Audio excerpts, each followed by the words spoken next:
Throughout the ongoing Russo-Ukrainian conflict, neither side has managed to exert air superiority. Despite Russia's larger fleet, Ukraine's clever use of air and anti-air defenses, supercharged by NATO-supplied weapons, has kept Russian planes at bay. But the game could change. Late in 2023, the US made a pivotal move by agreeing to send F-16s to Ukraine, making a first in Ukrainian aviation history. Could these jets tip the scales, offering Ukraine a chance to claim the skies? The F-16, though not the newest kid on the block, is no slouch. As a versatile, late fourth-generation fighter, it's not just about achieving air superiority, it's about providing a flexible option for both attack and defense. Thanks to its all-round capabilities, the F-16 has secured its spot as a mainstay in the fleets of numerous countries and stands as a pillar among NATO forces, outpacing older Soviet and Chinese models. Could the introduction of the F-16s into Ukraine's arsenal rewrite the aerial warfare playbook? Let's explore what these jets bring to the high-stakes aerial duel. When it comes to the supposed efficiency of the F-16s, it's important to compare them to the powerhouse of the Russian and Ukrainian air forces, the Su-27. From a technical standpoint, both F-16s and Su-27s belong to the fourth generation of combat aircraft, but that's pretty much where the similarities end. The Su-27 was designed to be an air-to-air dogfighting and air superiority aircraft. It's fast and efficient at taking out enemy air forces. With a top airspeed of about 160 miles per hour more than the F-16, an Su-27 can outmaneuver other similar aircraft in close-range combat. Keep in mind that the Su-27s that Russia and Ukraine use are technically not the same aircraft. Both Russia and Ukraine inherited their fleets of Su-27s from the Soviet era, yet Russia has since enhanced its aircraft with significant upgrades. Moreover, Russia's arsenal includes the advanced Su-35s, giving it a broader range of modern aerial capabilities. Despite these challenges, Ukraine has shown resilience and adaptability with its available Soviet-era aircraft. In 2022, Ukraine faced tough losses, with 62 aircraft down during combat missions. Given that Ukraine's Air Force comprises about 80 fourth-generation MiG-29 and Su-27s, these losses impacted the number of operations conducted in 2023. Remarkably, the losses were reduced to 7 aircraft in that year, underscoring the Air Force's strategic adjustments and efforts to preserve its fleet. This reduction in losses highlights Ukraine's capability to adapt and continue its aerial defense efforts despite having lost approximately 40% of its air power. Ukraine's Air Force relies on its existing fleet and international support as the country does not currently produce new aircraft. This reliance on older models and the challenge of securing spare parts for maintenance are significant hurdles. However, the potential integration of Western aircraft like the F-16 into Ukraine's arsenal could open new avenues for enhancing its aerial capabilities, offering hope for bolstering Ukraine's defensive and offensive air strategies. Still, the reliance on already obsolete aircraft has turned the Russo-Ukrainian battle into a prolonged war of attrition. In light of the heavy losses accrued during 2022, Ukrainian tactics have shifted from aerial attacks on Russian soil to mid-range operations to take out key pieces of the Russian army infrastructure and command. The tactic is bolstered by the fact that Ukraine has already received plenty of ground-to-air missiles and weaponry, allowing its army to support air operations with anti-air defenses. Ukrainian aircraft therefore can launch a hit-and-run attack on Russian forces and duck behind the heavy Ukrainian air defenses, making the operations less likely to result in the loss of aircraft. But this air battle isn't straightforward. Russia does possess a bigger fleet with around 100 Su-27s and an additional 130 of the more advanced Su-35s, and Russian radars spotting targets from 100 miles away outrange Ukraine's 55-mile reach, letting them spot and counter threats, including drones and missiles, sooner. Their R-77 missiles can hit targets from 80 miles out, a capability Ukraine lacks, putting Ukrainian jets at risk before they even know what hit them. But despite these advantages, the fight for air dominance remains at a deadlock. Russia doesn't have enough concentrated long-range capabilities to take out NATO-provided air defenses. Similarly, Ukrainian planes don't have the range to reach further out from the same defenses and strike key Russian infrastructure and military hardware to make a meaningful advance. That's where the F-16 aims to completely overturn the tide of battle. F-16s have a more powerful radar system, which has a range of over 110 miles in its most potent version. This gives the jet a significant edge over Russia's improved Su-27s in target acquisition and tactics. Additionally, getting F-16s also means that Ukraine will gain access to modern missiles that are compatible with the plane's mechanisms. Most notably, this includes the AIM-120 AMRAAM, which is one of the most versatile and destructive missiles in active use. AIM-120s have a range of 65 to 100 miles and have gained a fearsome reputation due to their use in various wars during the 21st century. It's one of the hallmarks of America's ongoing air supremacy, and its capability to lock onto and track a target fills a hole in Ukraine's arsenal. The missiles easily outgun Russia's R-77s, which will allow Ukraine to penetrate deeper into occupied territory or Crimea and even strike at targets on the Russian mainland. The active radar system inside the R-77s and AIM-120s also means pilots won't have to maintain a lock onto their targets. The system slots perfectly into Ukraine's existing hit-and-run tactics, meaning that pilots can combine their experience with modernized ordnance and planes to gain an advantage. Giving Ukraine F-16s and AIM-120s will provide stability against Russia and maintain control over its airspace. One of the key factors that makes F-16s considerably more powerful than their Soviet counterparts is their general reliability. F-16s have an expected lifespan of between 3,500 and 4,500 flight hours. Accordingly, their components are generally expected to last for that period, and the airplane can remain in service with minor repairs and maintenance. After that, the mechanical parts have a much higher chance of breaking down due to wear and tear, and the wiring might fray and damage important electrical components. By contrast, older Soviet MiGs and Sukhois only have an expected lifespan in the range of 2,000 to 3,500 hours. Similarly to how Ukraine had to reduce flight operations between 2022 and 23 to counter airplane loss, Russia has also had to moderate its Air Force use. The oldest aircraft that Russia has used, MiG-29s and Su-27s, are much closer to the end of their lifespan. Furthermore, since Russia needs to mount an offensive, its planes typically have to fly in from farther bases, making each operation more demanding on Russian aircraft than Ukrainian aircraft. In fact, the prolonged nature of the war between Russia and Ukraine has also brought about a major concept in maintaining air superiority called imputed losses. The concept refers to the fact that the military will lose some of its key equipment or weaponry not due to enemy fire, but to parts breaking down from wear and tear. According to estimates by the RAND Corporation, Russia has lost between 30 and 60 aircraft solely to imputed losses over the last 2 years. If we take the average value, around 45 planes have been grounded because their parts can no longer operate. Russia has needed to fly their planes more frequently and push them to their limits, but it doesn't have enough manufacturing capacity to offset those losses. Based on RAND's report, Russia can produce between 18 and 36 modern aircraft per year, and it's assumed that it will need to cut down its Air Force operating capacity further to maintain its existing fleet. Since the country is still midway through replacing old Soviet-era planes with Su-35s, it's possible that they will prioritize using Su-27s. The main reason being that it will become prohibitively expensive to maintain a fleet of Su-27s. Russia might consider putting them up as sacrificial lambs in combat to allow more modern aircraft a better chance of survival. This means that Ukraine is more likely to see Su-27s and other fourth-generation aircraft used against them over the course of the war. With many reports suggesting that Russia doesn't have a concrete plan of pushing into Ukraine for the rest of 2024, it's possible that this would be Ukraine's time to push back on Russia's encroachment into their airspace. And that's where the newly donated F-16s could prove pivotal. These planes are coming from Denmark, around 25 aircraft, and the Netherlands, roughly 52 aircraft. The planes are likely relatively well preserved since the countries involved haven't needed to use their air force to a great extent over the past 20 years. With F-16s being a more competitive aircraft model, Russia will have no choice but to activate more of its air force to compensate. This will lead to further use of both modern and obsolete aircraft in the VKS, the Russian Aerospace Forces, increasing how often they perform sorties to counteract the F-16's improved radar detection and targeting range and avoid infrastructural losses.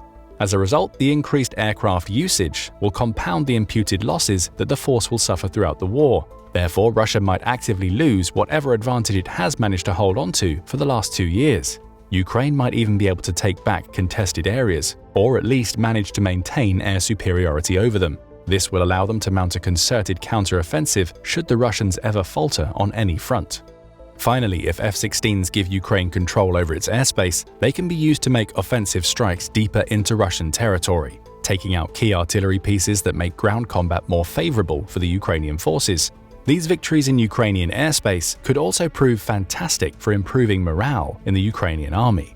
The soldiers have already managed to stave off the invasion with incredibly limited access to newer technology and being heavily outnumbered. With the addition of more advanced and reliable aircraft, they could push the Russians further out of Ukraine.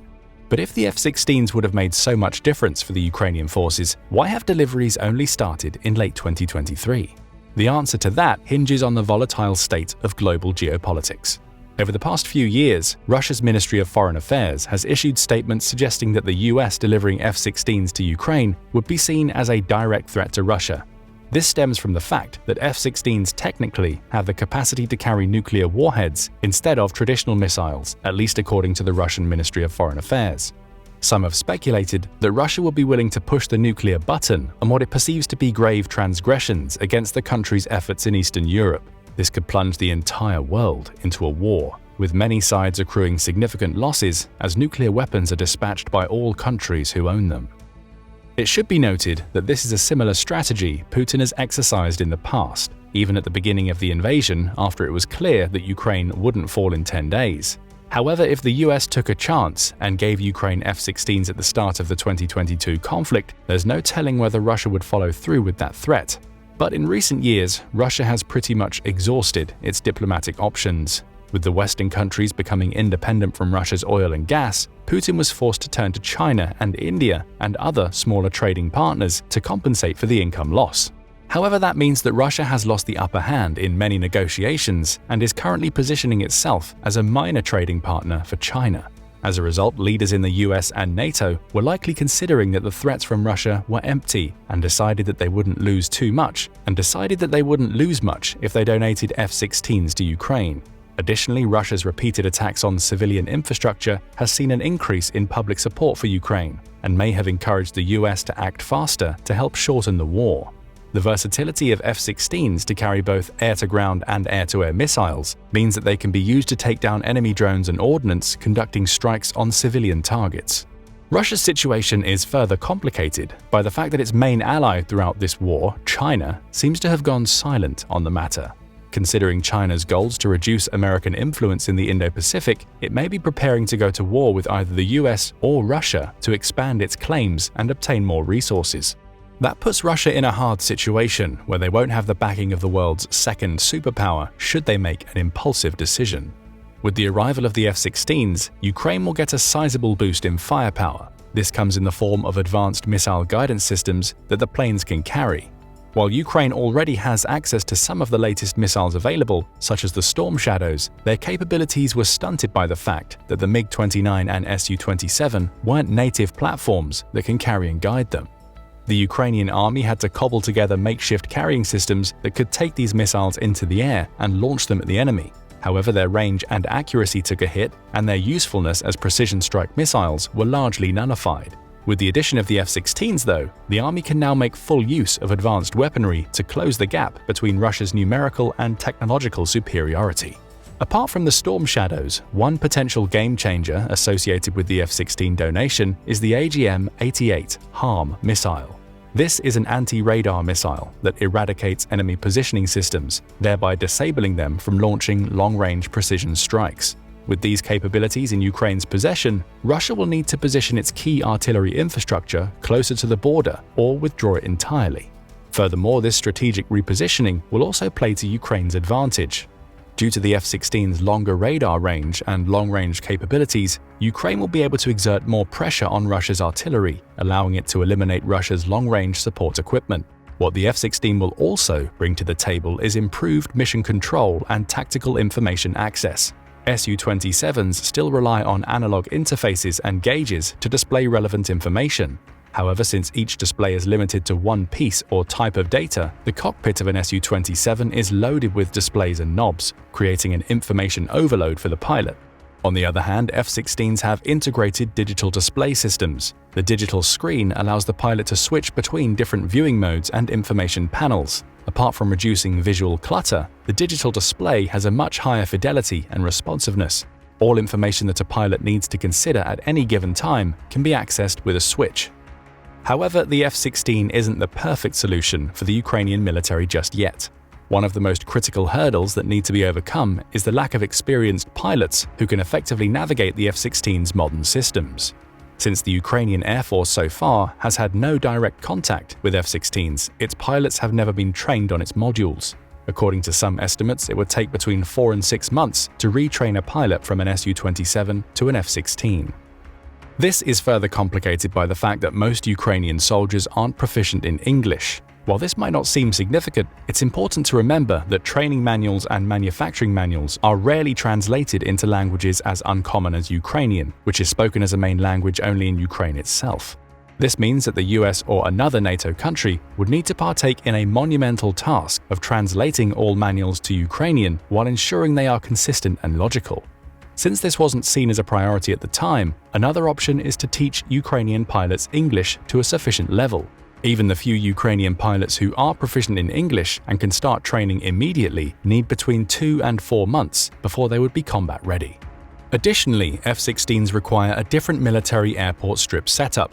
Soviet planes from the 20th century were designed to be operated from remote areas, with minimal ground control support and short takeoff and landing strips. By contrast, the F-16 has a lengthier takeoff procedure. MiG-29 and Su-27 planes have built-in ruggedness that ensures that the planes can endure adverse takeoff conditions, which the F-16 isn't particularly built for. For example, there have been videos of MiG planes being able to take off from regular civilian roads, something that's pretty much unthinkable for more modern aircraft. As a result, Ukraine will have a much more limited number of military airfields that can be used to field and deploy F-16s from the country. Due to the more elaborate logistical planning and reduced options, Russia might have an easier time spotting and monitoring airstrips that are used to deploy F-16s into the fray. To reduce the risks, Ukraine's best option is to field its F-16s in the western portions of the country, which are the furthest from the Russian front. However, this reduces the effective range of the jets, which would reduce their combat prowess.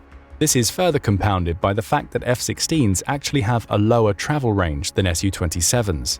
While their fuel tanks are almost 4 times larger, the newer airplane chugs through fuel much quicker. A purely defensive position on the opposite side from the front would be economically inefficient, making the Ukrainian army much more reliant on fuel import than usual. Finally, F-16s are much more difficult to maintain than older Soviet aircraft. According to some estimates, the Su-27 requires 11 hours of maintenance for each flight hour, while an F-16 needs 17 hours for the same flight time. Additionally, Ukraine will be hard-pressed to adequately train its ground crews to maintain the craft. NATO countries can contract out ground crews, but that still poses a risk of having foreign civilians in a warring country. Regardless of the challenges involved in the process of integrating F-16s into the Ukrainian Air Force, the West remains cautious about donating these aircraft. While a big reason for that is the general unwillingness to let the war prolong even further, Western countries are also heavily incentivized to do so. The F-16s donated to Ukraine won't be brand new aircraft just out of the factories. All planes going to Ukraine will be older vehicles that haven't seen much combat and real use, but that are becoming obsolete and replaced with newer designs. By donating the F-16s to Ukraine, NATO countries can offload the cost of decommissioning the airplanes and their surrounding equipment and support. It might not seem like much, but removing a jet from active duty requires a significant logistical effort, which takes time and money to implement. By offloading those planes to Ukraine, the US, Denmark, and the Netherlands can save some of that money and provide much-needed political and military support to the country. It also showcases to the world that the West stays united with Ukraine in their fight against Russia. Despite these challenges, the F-16s should start seeing active use in Ukraine by the second quarter of 2024, with delivery orders being fulfilled until 2025 if the war continues. While Russia remains undeterred by the progress of Ukrainian aerial forces, Ukraine is well on its way to implementing training programs to use the aircraft to their fullest. With this injection of firepower, Ukraine will gain renewed hope of prolonging and turning the tide of the war. While the bulk of Russia's air supremacy comes from a larger fleet, F-16s will allow Ukraine to get up to speed technologically with the modernized Su-27s and even be able to go toe-to-toe with the Su-35s. And even though the F-16s are by now considered obsolete compared to the modern F-35s, they can still have a few final hurrahs in the Russo-Ukrainian war. Despite the fact Ukraine might not be able to field them for another few months, the army has shown considerable enthusiasm into making full use of these aircraft. With that, the F-16 will be remembered as another high point in the history of 20th century military aircraft design. How do you think the fight between Ukraine's F-16s and Russia's Su-27s and Su-35s will play out? Will the aircraft be enough to give Ukraine a better fighting chance, or do you think it's a case of too little, too late, and that the jets should have been deployed at the start of the conflict? Let us know in the comment section. Now go and check out how the F-35 could achieve air dominance in Ukraine within 24 hours, or click this other video instead.